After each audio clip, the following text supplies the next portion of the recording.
Hi అందరికీ. నేను ఇంటికి వచ్చేసరికి పిల్లలిద్దరూ అప్పుడే స్కూల్ నుంచి ఇంటికి వచ్చి ఫ్రెష్ అయి తాతయ్య ఒళ్ళో నేను కూర్చుంటానంటే నేను కూర్చుంటాను అంటూ వాదులాడుకుంటున్నారు. అంతలో నాన్న మా కవల పిల్లలు రామ్ లక్ష్మణ్ ఇద్దరిని చెరుకు తొడ మీద కూర్చోబెట్టుకుని పిల్లలతో సరదాగా కబుర్లు మొదలుపెట్టారు. నీరసంగా ఉందని షాప్ నుంచి తొందరగా ఇంటికి వచ్చిన నాకు అలా ముగ్గురిని చూసేసరికి నా నీరసం అంతా ఎగిరిపోయినట్టు అనిపించింది. నేను కూడా వెళ్ళి నాన్న ఎదురుగా ఉన్న కుర్చీలో కూర్చుని పిల్లల కబుర్లు వింటున్నాను. 2 రోజులుగా జలుబుతో ఇబ్బంది పడుతున్న నాకు ఈ పూట దానికి దగ్గు కూడా కలవడంతో ఊపిరాడకుండా దగ్గొస్తోంది. కాసేపటికి అమ్మ లోపల నుంచి పాలు తెచ్చి, జలుబు దగ్గు బాగా ఎక్కువగా ఉన్నట్టున్నాయి బాబు, కాస్త ఈ మిరియాల పాలు తాగు అంటూ పాల గ్లాసు చేతికి అందించింది. కాసేపటికి ఆ పాలు తాగిన తర్వాత కాస్త ఉపశమనంగా అనిపించింది నాకు. ఆ తర్వాత అమ్మ నాన్న నేను పిల్లలు స్కూల్లో సంగతులు చెప్తూ ఉంటే వింటూ కూర్చున్నాం. అంతలో అమ్మ, బాబు శరత్, టైం 8 అవుతోంది.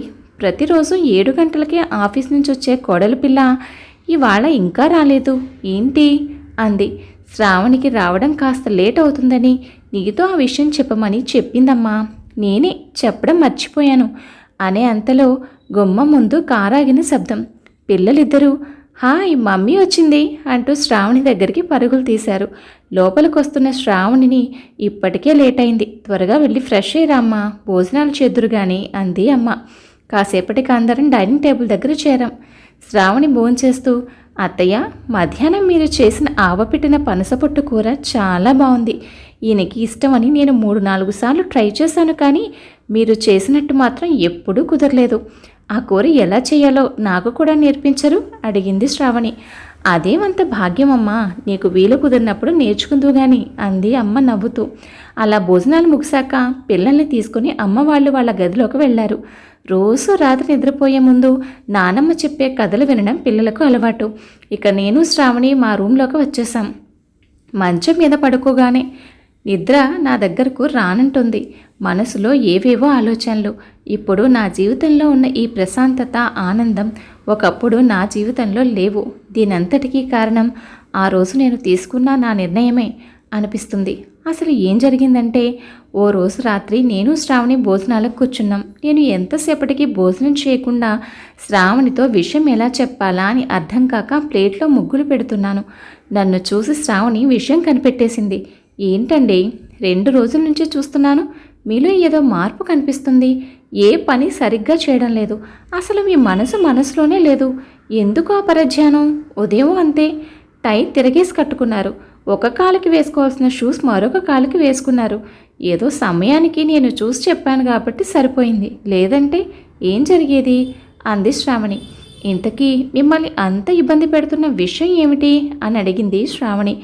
అది శ్రావణి, నేను దత్తత తీసుకోవాలి అనుకుంటున్నాను అన్నాను తటపటాయిస్తూ. ఏమన్నారు? దత్తత? బంగారం లాంటి 2 కవల పిల్లలుండగా ఎవరో బయట పిల్లల్ని దత్తత తీసుకోవాల్సిన అవసరం ఏమొచ్చింది అంది శ్రావణి. నేను దత్తత తీసుకోవాలి అనుకుంటున్నది పిల్లలను కాదు, పెద్దవాళ్ళైన అమ్మా నాన్నలను అనగానే శ్రావణి ఆశ్చర్యపోయింది. మీరేం మాట్లాడుతున్నారండి? మీకేమైనా పిచ్చి పట్టిందా ఏంటి? పెద్దవాళ్ళని దత్తత తీసుకోవడం ఏంటి అన్న శ్రావణి మాటలకు, ఈ ఆలోచన నాకు ఇప్పటికిప్పుడు వచ్చింది కాదు శ్రావణి.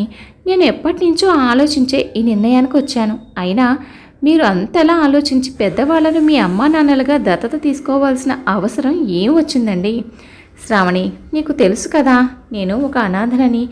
నేను అనాథాశ్రమంలో ఉన్నప్పుడు చాలామంది పిల్లలు లేని వాళ్ళు వచ్చి చిన్న చిన్న పిల్లలను దత్తత తీసుకొని వెళ్ళేవారు.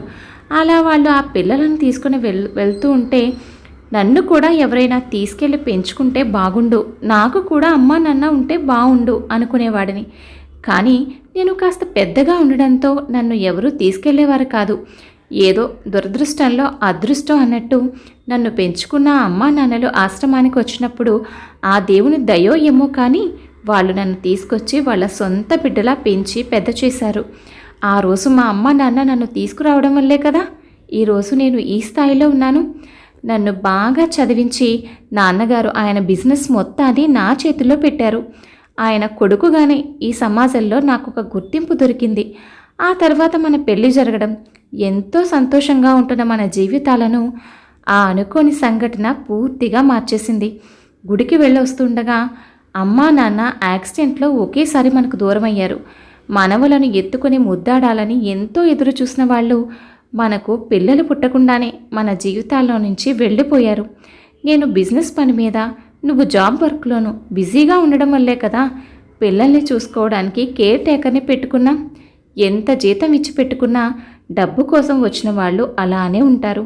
వాళ్ళు పిల్లలపై నిజమైన ప్రేమను చూపించరు. ఆ విషయం మనకు ప్రాక్టికల్గా కూడా తెలిసింది కదా.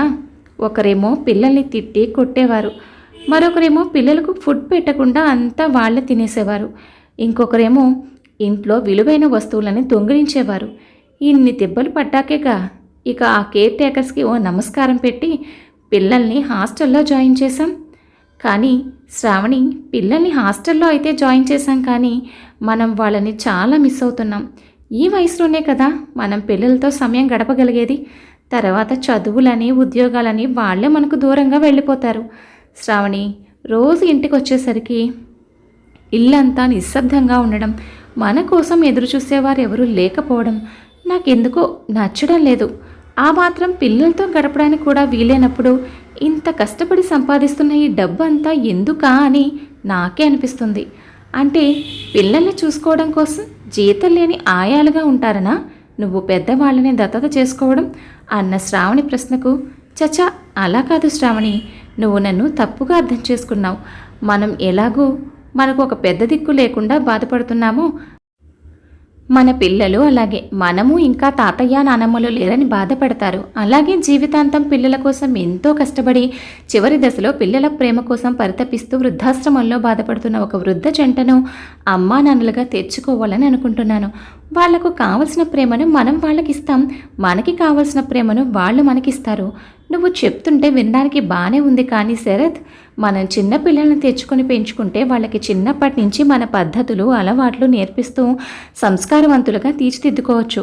అదే పెద్దవాళ్ళైతే వాళ్ళకి ఇప్పటికే వాళ్ళదైన జీవితం, అలవాట్లు, పద్ధతులు ఉండుంటాయి. వాటి వల్ల మనం ఏమైనా ఇబ్బందులు పడతామేమో.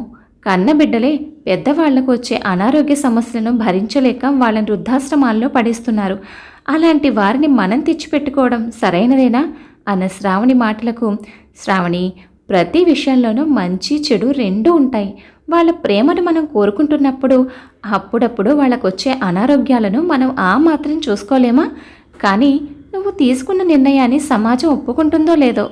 హో శ్రావణి, మనం చెడ్డ పని చేస్తే సమాజం ఏమనుకుంటుందో అని ఆలోచించాలి, భయపడాలి. అంతేకాని మంచి పని చేస్తున్నప్పుడు కాదు. అయినా ఎవరు ఏమనుకున్నా ఐ డోంట్ కేర్. నా బాధను ఈ సమాజం తీర్చదు కదా. అందుకే నా సమస్యకు పరిష్కారం నేనే వెతుక్కున్నాను. అది కాదు శరత్, మా అమ్మా నాన్నలు ఏమనుకుంటారో అని. అయ్యో శ్రావణి, అసలు అత్తయ్య మామయ్య అంత పట్టించుకుని మనతో పాటు ఇక్కడే ఉంటే మనకు అసలు ఈ తిప్పలు ఎందుకు చెప్పు? వాళ్ళకి వాళ్ళ వ్యాపారాలతోనూ మనవలతోనూ తీరిక లేకుండా ఉంటుంది. వాళ్ళు ఇలాంటి వాటి గురించి ఏం పట్టించుకోరు. నువ్వేమీ ఆలోచించుకు అన్నాను నేను. కానీ నువ్వు దత్తత తీసుకోవాలంటే వాళ్ళ పిల్లలు ఒప్పుకోవాలిగా అన్న శ్రావణి మాటలకు, అవన్నీ నేను చూసుకుంటాను. నేను 10 రోజుల క్రితం అమ్మా నాన్నల వర్ధంతి రోజున డొనేషన్ ఇవ్వడానికని వృద్ధాశ్రమానికి వెళ్ళినప్పుడు అక్కడ ఒక వృద్ధ జంటను చూశాను. వాళ్ళని చూస్తే అచ్చం మా అమ్మా నాన్నలలాగానే అనిపించారు. వాళ్ళ పద్ధతి, మాట తీరు నాకు బాగా నచ్చింది. వాళ్ళ గురించి ఎంక్వైరీ చేశాను. వాళ్ళిద్దరూ కూడా స్కూల్ టీచర్స్గా జాబ్ చేసి రిటైర్ అయ్యారంట. వాళ్లకు పిల్లలు లేకపోవడంతో ఈ వయసులో ఒంటరిగా ఉండలేక వారి ఆస్తి మొత్తాన్ని ఆ వృద్ధాశ్రమానికి ఇచ్చేసి వారి వయసు వారితో కలిసి ఉండడం కాలక్షేపంగా ఉంటుందని అక్కడ జాయిన్ అయ్యారంట. నువ్వు ఒప్పుకుంటే వాళ్ళను ఒప్పించగలను అనే నమ్మకం నాకుంది శ్రావణి. అబ్బో, అయ్యగారు పెద్ద హోంవర్కే చేశారే. తమరు ఇంత చెప్పాక కాదని ఎందుకంటాను? ఇంతకీ ఆశ్రమానికి ఎప్పుడు వెళ్దాం శ్రీవారు అంటూ నవ్వుతూ నా ముక్కు పట్టుకులాగింది శ్రావణి. ఎప్పుడో ఎందుకు, రేపు ఉదయాన్నే వెళ్దాం అన్నాను నేను. ఆ రోజు ఉదయం మేము ఆశ్రమానికి వెళ్ళేసరికి ఆ జంట ఆశ్రమంలో చెట్టు కింద కూర్చుని మాట్లాడుకుంటున్నారు. నేను శ్రావణి వెళ్ళి వాళ్ళ దగ్గర కూర్చొని విషయం అంతా చెప్పి, మీరు నాకు అమ్మా నాన్నలుగా ఉంటారా అమ్మా అని అడిగాను. వాళ్ళకి ఏం సమాధానం చెప్పాలో తెలియక మా వైపు చూస్తూ ఉండిపోయారు. వాళ్ళకి ధైర్యం చెప్పినట్టుగా, మీకు అక్కడ ఎలాంటి ఇబ్బంది ఉండదమ్మా, మీకు అక్కడ ఏమాత్రం నచ్చకపోయినా సరే వెంటనే ఆశ్రమానికి తిరిగి వచ్చేయచ్చు అన్నాను. నా మాటలకు వాళ్ళిద్దరూ ఒకరి మొహాలొకరు చూసుకుంటూ ఆలోచించుకున్నాక, మాకు పిల్లల్ని ప్రసాదించమని ఆ భగవంతుని ఎన్నో మొక్కులు మొక్కాం బాబు. ఇప్పటికీ మా మీద దయతో ఆ పరమాత్మ పిల్లలతో పాటు మనవల్ని కూడా ఇస్తానంటుంటే కాదని ఎందుకంటాను చెప్పు అంటూ ఆ దంపతులిద్దరూ ఎంతో సంతోషంగా మాతో పాటు ఇంటికొచ్చారు. ఆ రోజు సాయంత్రానికి పిల్లలు కూడా హాస్టల్ నుంచి ఇంటికొచ్చేశారు. అలా ఇంట్లో ఆనందాలు వెల్లి విరిశాయి. అమ్మా నాన్నలు ఇంటికొచ్చి అప్పుడే 5 సంవత్సరాలు గడిచిపోయింది. ఈ 5 సంవత్సరాల కాలంలో వాళ్ళు కానీ మేము తప్పు నిర్ణయం తీసుకున్నామని అనుకునే పరిస్థితే రాలేదు. ఈ మధ్య నా మనసులో మరొక కోరిక మొలకెత్తింది. అది నా కవల పిల్లలిద్దరూ మగపిల్లలు. లక్ష్మీదేవి లాంటి ఓ ఆడపిల్ల నా ఇంట్లో తిరగాలని నా కోరిక.